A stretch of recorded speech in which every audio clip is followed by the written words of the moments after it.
Pengajian kita pada malam hari ini yaitu menjelaskan tentang iman kepada para malaikat.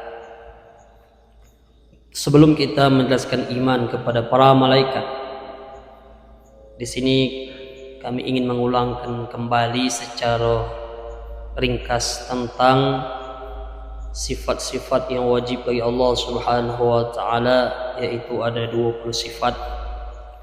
Kemudian lawan dari 20 sifat itu yaitu sifat yang mustahil bagi Allah Subhanahu wa taala, dan itu juga 20, ditambah satu sifat jaiz bagi Allah Subhanahu wa taala, dan jumlahnya keseluruhannya adalah 41. Dan itu sudah kita jelaskan, baik itu secara ijmal, secara keseluruhan. Begitu juga sudah kita jelaskan tafsilan secara terperinci, yang kita ambil pemahaman itu dari logika-logika para ulama dalam bagaimana untuk makrifat, pengenalan diri kita kepada Allah Subhanahu wa taala melalui akal pikiran yang sehat. Begitu juga lanjut kepada sifat yang wajib bagi para rasul, yaitu ada 4. Kemudian lawan daripada sifat yang wajib bagi rasul ini yaitu sifat yang mustahil, dan itu juga ada 4. Dan ditambah satu sifat yang jaiz bagi rasul, dan jumlah semuanya adalah 9. Digabungkan kepada sifat yang bagi Allah tadi 41, maka jumlahnya sudah 50 akidah. Berarti kita sudah mempelajari 50 akidah,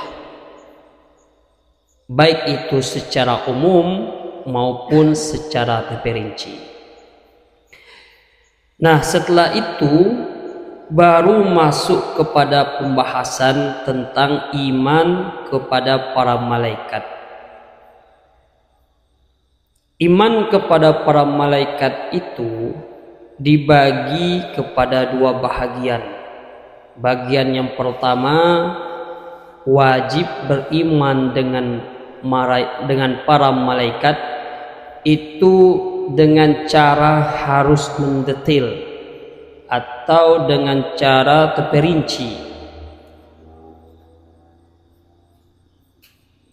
Nah, yang wajib kita beriman kepada para malaikat yang harus dengan terperinci, yang jelas, tidak boleh secara umum, yaitu ada 4. Yang 4 ini wajib kita pahami secara terperinci. Yang pertama malaikat Jibril, yang kedua malaikat Mikail, yang ketiga malaikat Israfil, dan yang keempat malaikat Israel. Yang keempat ini wajib kita beriman dengannya dengan cara terperinci. Gambarannya bagaimana? Bahwasanya wajib bagi setiap orang yang beriman mengetahui tentang malaikat yang 4 itu, bahwasanya yang 4 tadi itu adalah malaikatnya Allah Subhanahu wa taala. Seandainya satu orang saja, atau seandainya ada orang yang menafikan satu dari yang 4 itu, bahwasanya dia mengatakan tidak malaikat Allah, yang 4 tadi dia mengatakan di antaranya ada malaikat yang tidak malaikatnya Allah, maka tidak diragukan lagi kekafirannya. Atau misal dikatakan kepada seseorang, apa pertanyaannya? Ada orang bertanya kepada kita, tahukah kamu Jibril itu siapa? Atau tahukah Mikail itu siapa? Atau Israfil atau Israel? kemudian dia mengatakan, saya tidak mengetahui siapa itu mereka. Memang tidak tahu mereka tentang siapa itu Jibril, Mikail, Israfil, Israel, tidak tahu sama sekali. Maka itu menurut kebanyakan pendapat ulama tauhid, sesungguhnya orang itu sudah kafir. Nah, jadi yang 4 itu wajib kita yakini bahwasanya itu adalah malaikatnya Allah Subhanahu wa taala. Kenapa diawali dengan wajib mengetahui yang 4 itu secara jelas? Karena malaikat itu banyak malaikat itu. Tidak ada yang mengetahui bilangan malaikat kecuali Allah Subhanahu wa taala. Tapi karena banyaknya malaikat yang tidak kita ketahui, namun yang 4 ini wajib kita ketahui. Yang lain oke. Tidak ada yang tahu bilangan para malaikat kecuali Allah. Tapi yang 4 ini wajib kita mengetahui bahwasanya mereka itu, para malaikat Jibril, Mikail, Israfil, Israel, itu adalah malaikatnya Allah yang mulia. Kemudian adapun selain yang 4 tadi, selain yang 4 ini, maka cukup kita mengetahuinya dengan secara umum saja. Secara umum ya, malaikat yang wajib itu kan yang kita ketahui ada 10 kan. Jibril, setelah Jibril apa? Mikail, Israfil, Israel, Munkar, Nakir, Rotib, Atid, Malik, Ridwan. Begitu juga setelah kita mengetahui para malaikat ini, wajib juga kita meyakini para malaikat itu mereka senantiasa taat kepada Allah dan sedikit pun tidak pernah bermaksiat kepada Allah. Bermaksiat yang maknanya Allah, dia para malaikat itu tidak pernah sedikit pun mengingkari apa-apa yang sudah ditugaskan kepada mereka. Sedikit pun. Jadi jangan pernah terlintas di dalam hati kita bahwasanya malaikat Jibril itu pernah salah. Kalau ada keyakinan seperti itu, maka kafirlah kita. Jadi malaikat itu senantiasa taat kepada Allah, senantiasa. Beda kalau kita. Kalau kita ada kalanya taat, ada kalanya maksiat. Ada kalanya taubat, ada kalanya kembali lagi kepada maksiat.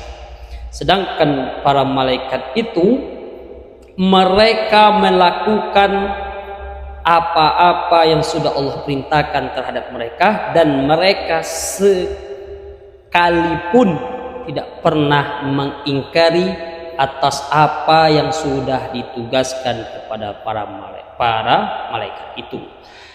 Karena ada sebagian kelompok mengatakan malaikat itu ada salahnya, seperti kelompok Syiah Ar-Rafidi mengatakan bahwasanya malaikat Jibril itu salah dalam menyampaikan wahyu. Seharusnya yang diangkat menjadi nabi itu adalah Sayyidina Ali, bukan Nabi Muhammad.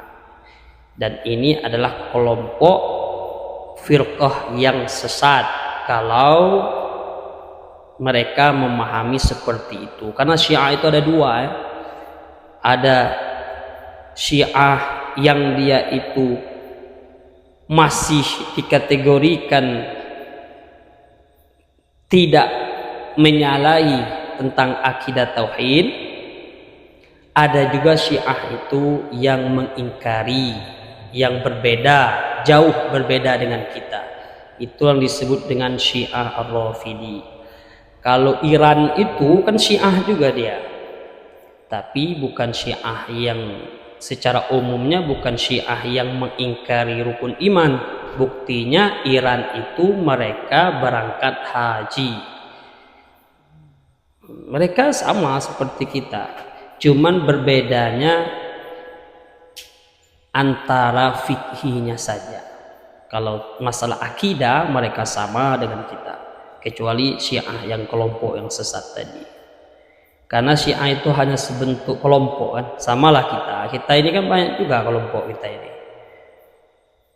Ahlussunnah wal Jamaah saja ada mazhab Syafi'i, Hambali, Hanafi, Maliki. Kalau akidahnya sama, cuman dari segi fikihnya ada perbedaan pendapat. Kemudian wajib juga kita mengimani bahwasanya Nabi Muhammad SAW makhluk yang paling afdol secara mutlak, dan Nabi Muhammad itu adalah Nabi yang paling afdol dari seluruh para Nabi dan Rasul dan seluruh daripada para malaikat. Jadi makom Nabi Muhammad itu kalau dari segi makhluk, malaikat itu kan makhluk, para Nabi dan Rasul juga makhluk.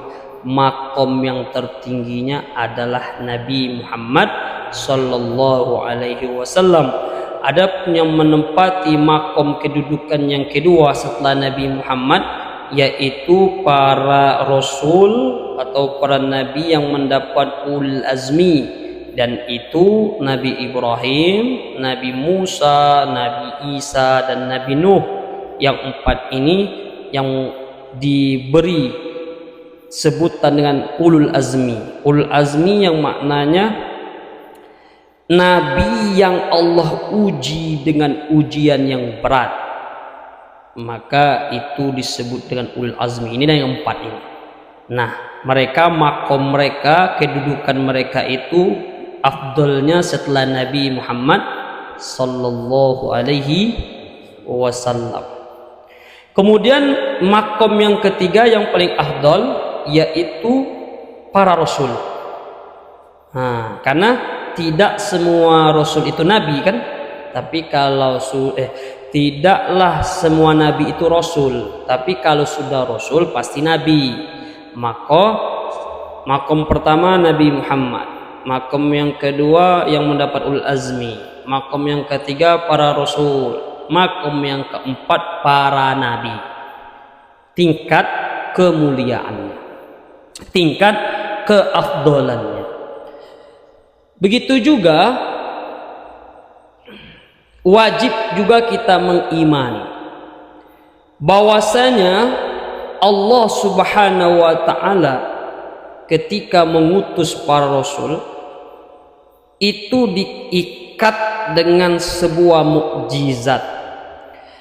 Jadi apa itu mukjizat? Di sini kita akan menjelaskan ada namanya mukjizat, ada yang namanya maunah, ada yang namanya istidraj, ada yang namanya ihana, ada yang namanya irhasat.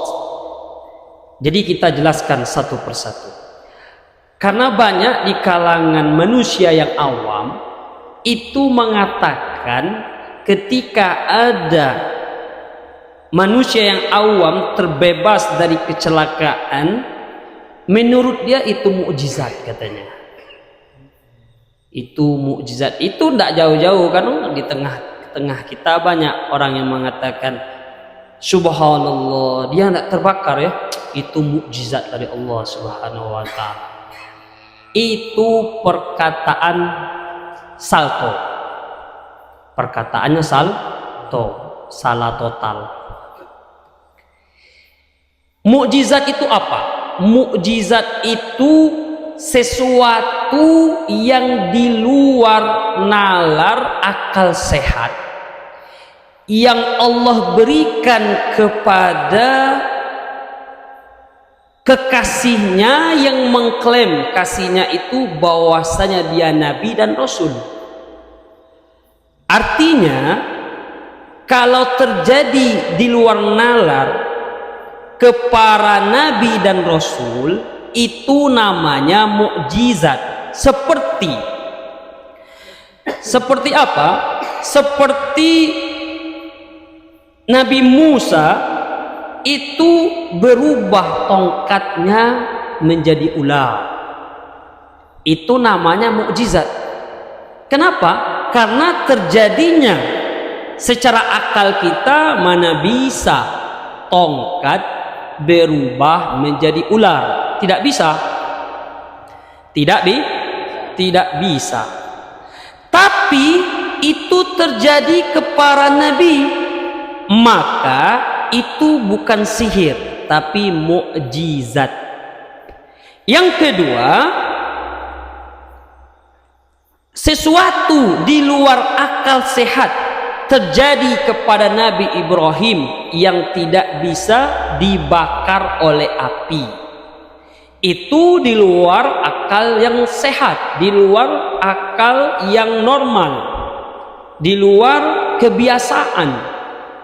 Tapi terjadi kepada para nabi dan rasul, itu disebut dengan mukjizat. Nah, tetapi kalau ada terjadi sesuatu yang di luar kebiasaan, tapi terjadinya bukan kepada para nabi dan rasul, tapi terjadi kepada orang yang biasa saja. Contoh sihir, atau sulap. Kata para ulama tauhid, sihir dan sulap itu bukan sesuatu yang luar biasa, itu biasa. Tetapi di kalangan orang yang awam, orang yang bisa sihir dan yang bisa sulap, itu adalah apa? Sebentuk kelebihan. Tidak. Jadi kalau ada orang yang ahli maksiat bisa sihir dan bisa membuat sesuatu yang di luar nalar kita, itu sebenarnya bukan mukjizat, itu hanya permainan yang kita tidak tahu kata kuncinya. Itu saja, itu bukan suatu kelebihan. Bahkan di sini itu hal yang biasa. Biasa itu ya tidak ada istimewanya. Nah, begitu.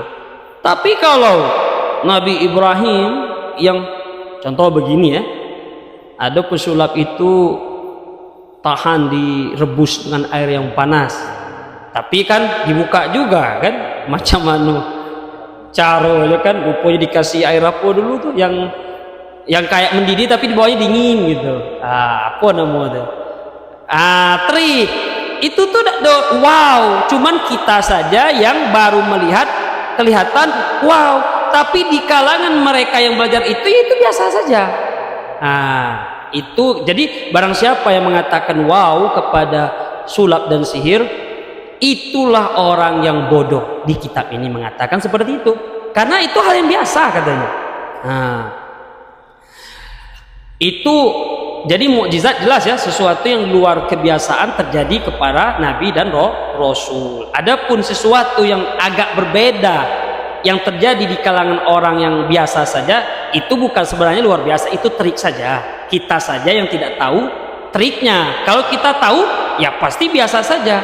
Contoh kalangan orang yang tahu sulap, ketika temannya main sulap ya biasa saja karena dia tahu triknya. Kebetulan sama kita yang karena kita tidak tahu, makanya sebentuk luar biasa. Itu perbedaan dengan mukjizat. Yang kedua ada istilah karomah. Jadi tadi mukjizat yang terjadi kepada nabi dan rasul. Ada yang namanya karomah. Nah, karomah itu apa? Karomah itu adalah sesuatu yang memang di luar logika kita, di luar kebiasaan juga, tapi terjadi kepada siapa? Kepada laki-laki yang soleh, yang dia itu memang istiqomah dengan mengerjakan hak-haknya Allah Subhanahu wa ta'ala dan hak-hak terhadap hamba-hamba Allah. Memang soleh dia. Orang soleh itu kan menjaga hubungannya dengan Allah, dia jaga. Begitu juga hubungannya sesama manusia dia jaga. Terus terjadi sesuatu menurut kebiasaan kepada mereka, maka itu disebut karomah. Contoh, kita masyhur dengan bagaimana karomah orang yang soleh dahulu, orang-orang yang kekasih Allah dahulu. Mereka tidak pernah mengklaim diri mereka nabi, mereka tidak pernah mengklaim diri mereka rasul.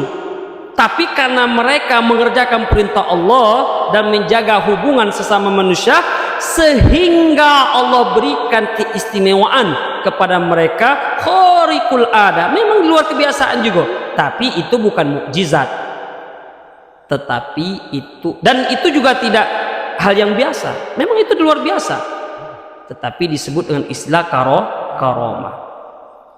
Yang ketiga, ada istilah istidraj. Jadi harus tahu kita istilah ini. Jangan sesuatu yang luar biasa kalau terjadi tidak tahu, oh ini orang ahli ibadah, tidak tahu ahli maksiat, tidak tahu tukang dom, tukang minum. Kalau sudah luar biasa, mukjizat atau karomah. Nah, ada perbedaannya. Jadi karomah jelas ya, karomah itu terjadi. Jadi kalau ada sesuatu yang berbeda terjadi kepada seseorang, jangan wow dulu. Lihat dulu orang ini bagaimana hubungannya dengan Allah. Orang ini bagaimana hubungannya dengan manusia. Oh, rupanya orang yang soleh, betul-betul soleh. Berarti itu karomah yang Allah berikan kepada mereka. Dan itu memang karomah itu di luar kebiasaan juga. Nah, seperti Al-Imamul Haramain bisa dengan sholat yang sama mengimami 2 tanah haram. Begitu juga pernah dulu cerita guru-guru yang pernah di Jambi Seberang di suatu sholat Idul Fitri juga mengimami 2 tempat. Kan di luar kebiasaan itu. Tapi itu karena yang terjadi kepada para ulama, maka itu disebut dengan istilah karomah. Ada yang ketiga istidraj. Nah, istidraj itu sesuatu juga yang Allah tampakkan sesuatu itu kepada orang kafir. Dia kafir tapi luar biasa juga. Macam kok kayu tuh yo mudah rezeki mengalir, tidak pernah sholat, mengingkari Tuhan, macam Fir'aun ngaku Tuhan, tapi memang luar biasa. Rakyatnya taat kepadanya, takut kepadanya, tidak berani membantahnya, kan luar biasa juga itu. Tapi dia engkar. Nah, itu disebut bukan karomah ya, tapi itu istidraj. Istidraj itu adalah sesuatu yang Allah berikan berlebih-lebih kepada seseorang sesuai dengan keinginannya. Tapi dia bukan orang soleh dan dia bukan para nabi dan para rasul. Tapi ahli kafir dan ahli maksiat. Tapi dia bisa tercapai apa yang dia inginkan. Dah kayak gitu. Apa yang kita lakukan banyak gagal, banyak berdoa kepada Allah. Ini ada orang ahli maksiat, bahkan saya pernah dengar, tapi entah betul atau benar ya, atau salah atau saya. Jadi dalam dunia mencari emas itu ada orang yang bercerita. Ini Pak Ustadz, bapak ini katanya, itu bisa menentukan di mana emas itu berada. Jadi kalau dia nengok lokasi, tahu dia di dalam sana itu ada emas. Mungkin pakai tuyul, pakai apa, tak tahu saya. Tapi itu jangan disebut karomah ya, sedang orangnya tidak sholat. Itu nama istidraj. Memang pas dia lakukan dapat memang sesuai. Kadang ada gini tuh, tidak pernah sholat, tidak pernah kacau lah, tapi bisa menghentikan hujan. Pawang-pawang tuh, pas pulang itu terjadi. Bergaya-gaya berhenti hujan memang. Jangan dikatuk, wow itu karomah. Istidraj. Memang Allah tampakkan lah. Bahkan orang kafir pun tampakkan. Jadi harus tahu gitu ya. Jangan, jadi sesuatu yang lancar itu jangan wow dulu, koreksi diri dulu. Ini namanya karomah, apa istidraj ini? Kalau mukjizat mungkin kan. Ada yang keempat ihana. Apa itu ihana? Ihana ini kebalikan dari istidraj. Istidraj itu sesuatu yang lebih Allah berikan kepada orang yang ahli maksiat dan memang apa yang dilakukannya memang terkabulkan gitu. Itu namanya istidraj. Logika gambarannya, tidak pernah sholat, tidak ngapa-ngapain, malah orang tua, tapi kalau rezeki itu ya macam air ngalir badannya. Ada yang kata ini memang wow nih amalannya nih, itu tuh istidraj. Tapi ada yang selanjutnya ihana. Ihana ini agak rendah dikit di bawah istidraj. Sesuatu yang terjadi kepada orang kafir atau orang yang fasik tapi tidak sesuai kenyataan dirinya. Dan sudah kafir, sudah fasik, sudah ahli maksiat, kalau kerja tuh payahlah rezeki. Itu namu ihana, Allah hinakan. Ngerti? Ihana tuh penghinaan untuk dirinya. Kata orang sudah miskin, sombong lagi lah. Ibaratnya hiduplah susah, semaya lah tidak. Tapi kalau bekerja gagal bekerja kan. Itu namu ihana. Kalau istidrat tadi sama juga, nyu kafir, nyu fasik, nyu ahli maksiat. Tapi kalau nyu bekerja lancar, tidak pernah tidak pernah tidak pernah sulit, lancar. Kok maling tuh lancar gitu. Gitu. Itu namanya istidrat. Apa yang dia usahakan orang gagal, dia lancar seperti air yang mengalir. Itu namanya istidrat. Memang sesuatu itu Allah beri kepadanya, tapi Allah beri itu bukan tujuan karomah, bukan mengangkat, tapi memang jebakan, membalikkan kepada keadaan yang kelak di yaumul kiamah akan dia pertanggungjawabkan. Jadi akal kita berpikir gini, jangan kita beranggapan.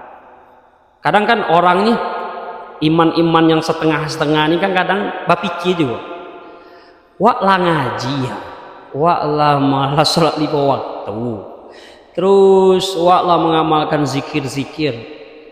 Nah kalau rezeki kok kejo macet loh.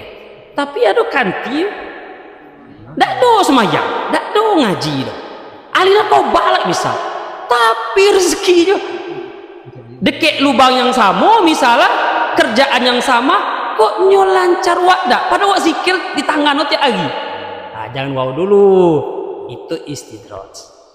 Jadi jangan iri, mau diistidratkan juga. Jangan sampailah. Itu pentingnya kita membedakan, karena dulu pernah orang bertanya sama kamu.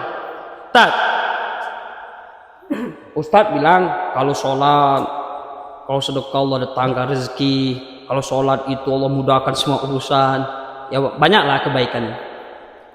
Tapi setelah justru melakukan apa yang saya perintahkan, ya justru makin sulit ya Rasul.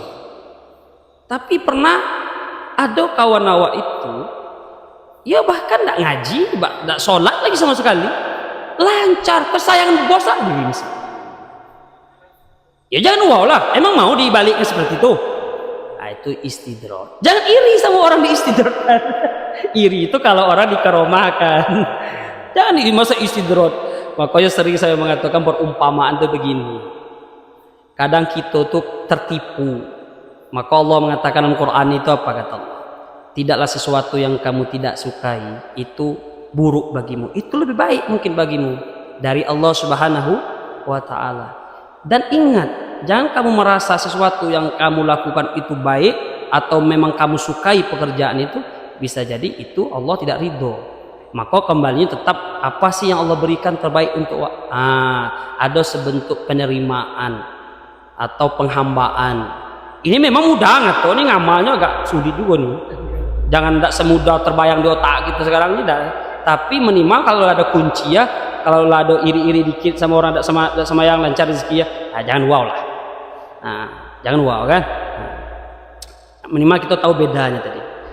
Tapi yang ihana aku lebih kasihan lagi nih.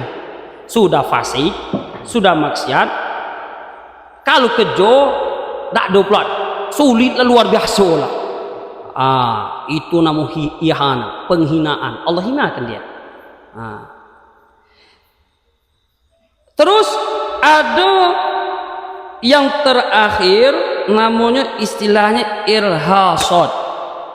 Apa itu irhasad? Sesuatu yang terjadi juga,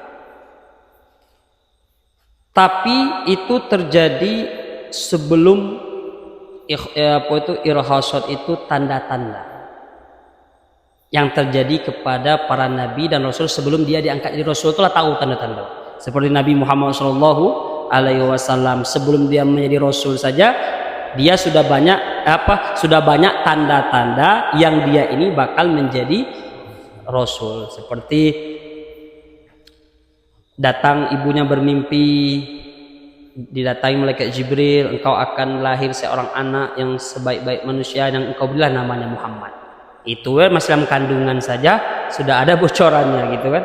Nah, jadi banyak tanda-tanda. Begitu juga bermimpi ibu Rasulullah datang cahaya masuk ke perutnya. Nah, itu namanya irhasat. Irhasat itu tanda-tanda yang diberikan kepada para nabi dan rasul, tapi sebelum mereka diangkat menjadi rasul. Lah ada tanda-tanda. Kalau kita banyaknya kalau udah istidrat ihana. Hah, karoma ya.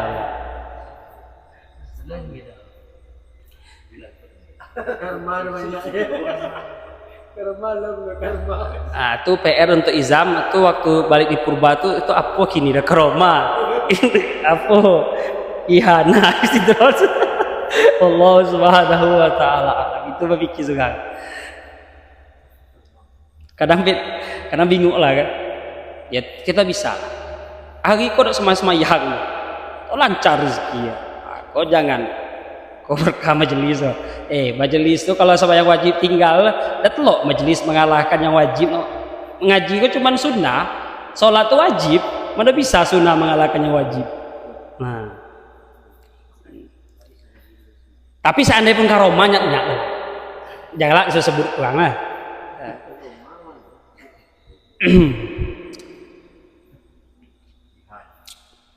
Wah ihana jangan sampai ihana.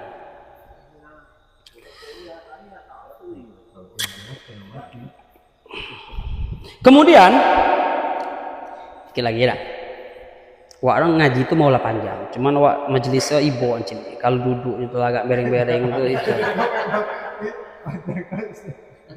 Jangan berpikir ustaz kau habis bahan sampai subuh bahan kau udah habis. Cuman wak berkahnya belajar mantik itu cepet sadar. Kalau aku ngode, dah.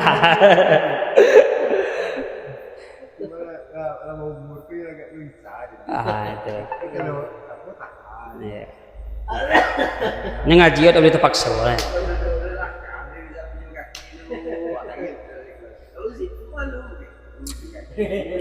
Kemudian lanjut biar ada habis waktu. Adapun yang jaiz itu boleh terjadi dan boleh juga tidak. Adapun sifat jaiz ini ada juga dibahas di sini pada hak para nabi dan rasul, yaitu terjadinya a'radul basyariyah. Artinya ya nabi dan rasul walaupun dia nabi dan rasul, namun terjadi juga keseharian yang bisa dialami oleh manusia seperti sakit, nikah, minum. Tapi yang perlu kita bayangkan, bukan dibayangkan, yang penting kita garis bawahi adalah walaupun nabi itu minum, itu bukan syahwatnya atau bukan keinginannya, itu adalah syariat supaya bagaimana kita minum yang benar. Makanya nabi minum, tentu menjadi syariat bagi kita. Seandainya nabi tidak ada minum, tentu kita tidak tahu cara minum yang benar. Begitu juga misalnya nabi itu sakit, tapi perlu kita kita garis bawahi, nabi itu sakit tidak seperti kita sakit. Nabi itu sakit tidak mengurangi derajat makom yang tinggi, dan tidak penyakitnya itu tidak menghinakan dirinya. Sekedar sakit apalah, sekedar sakit lah gitu. Justru sakitnya itu menambahkan pahala baginya atau menaikkan makomnya, tapi tidak sampai menurunkan derajatnya. Kalau kita sakit kan cakap, kalau kita sakit lah badan kita busuk. Badan kita busuk, baru ya tahulah orang sakit macam mana baunya. Kita kini kan mandi lah, kalau tak baring so tahulah baunya masing-masing. Jadi dan juga nabi itu walaupun sakit, tapi sakit yang menghinakan yang terjadi kepada kita itu tidak terjadi pada mereka. Contoh gila itu kan penyakit yang hina. Kita kan terjadi gila kan. Banyak manusia yang gila. Ada gila yang dibuat-buat, ada gila yang memang ditakdirkan gila. Kemudian Nabi juga kalau sakit tidak sampai penyakit kusta. Kusta itu kalau bahasa kita kini penyakit gula tak? Yang kalau luka menyebar. Itu kan penyakit yang hina. Nabi tidak pernah mengalami penyakit itu. Kalau gitu, segala penyakit diborong galo. Tamaknya. Segala penyakit diborong galo. Pokok koha masuk rumah sakit, banyaknya kena.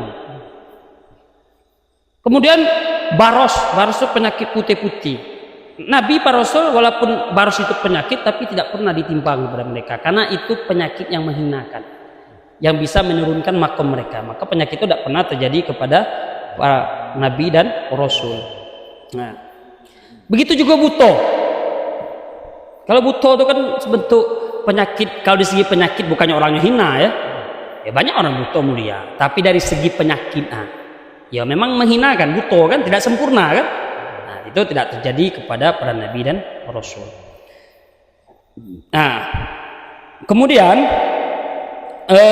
Nabi dan Rasul itu sangat ujiannya sangat besar. Maka kata Nabi SAW, asyaddukum bala'an al-anbiya summal awliya. Ini hati-hati lah ya. Paling berat ujian itu yang Allah berikan kepada para nabi, yang kedua para wali.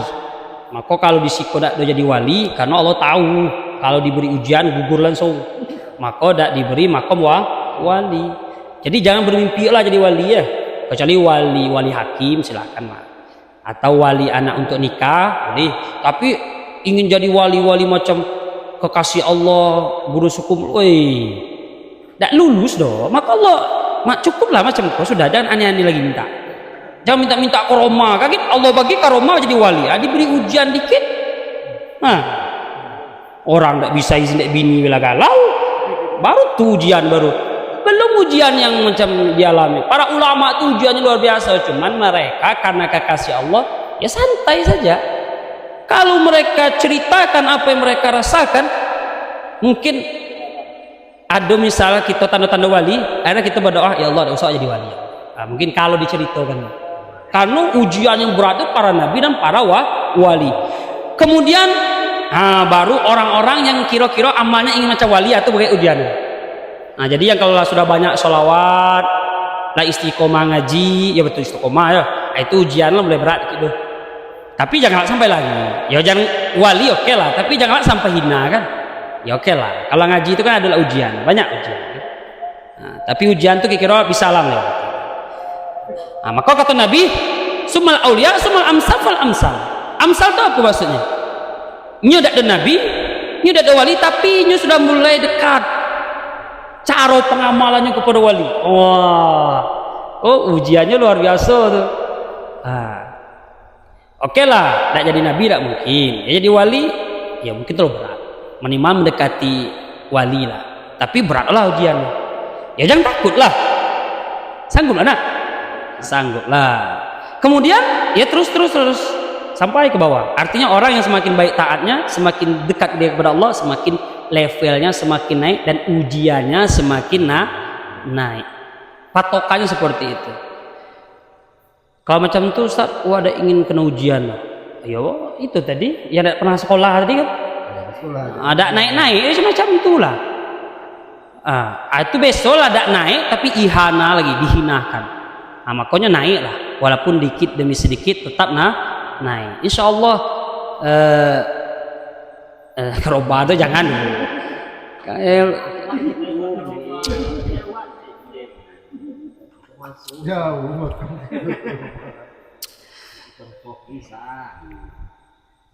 Kemudian di sini juga dijelaskan bahwasanya para kekasih Allah Subhanahu wa taala mereka itu memiliki dua jalan.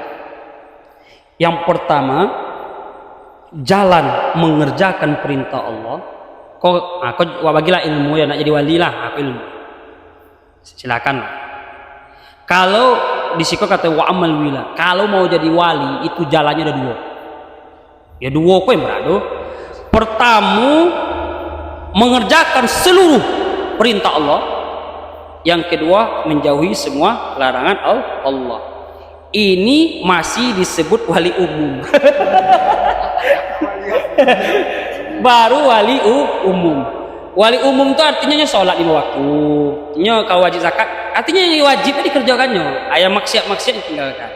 Nah, tapi masih wali umum. Ya aman.